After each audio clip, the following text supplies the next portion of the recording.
ձեզ խնդրում ենք, ձեզ փրկեք մեզ։ Շատ շնորհակալություն։ Երևի դրա համար եմ ես այստեղ, քանի որ դուք գիտեք, ես շատ նորմալ զբաղվում եմ իմ գործով, շատ լավ գործով, շատ հաջող զարգանում էինք, բայց երբ ես տեսա, որ այս մարդիկ արդեն ջնջում են մեր ինքնությունը, հարձակվում են մեր եկեղեցիների վրա, իրենց չբավարարեց Արցախի կորուստը, իրենք նույնիսկ չեն էլ հասկանում, դուք չեք լսում սրանց խոսույթը, սրանց համար հող, երկիր,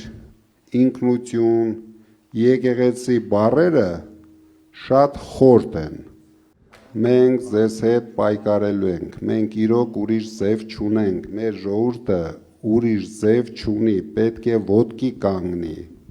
Այնպես ինչպես ոտքի կանգնեց, սխալվեց, սրան բերեց։ Ինչից հետո հիմա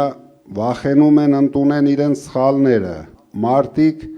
չեն ուզում հավատան, որ իրենք սխալվել են։ Մեր գլխավոր խնդիրը ընդդիմության։ Մենք հանդիպել ենք մարդկանց, ովքեր վախենում են ընդունեն, որ իրենք սխալվել են։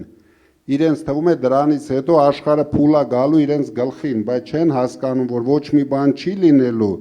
բայց եթե չեն ընդունում իրենց սխալները, այդ դեպքում աշխարհը փուլ է գալու իրենց գլխին։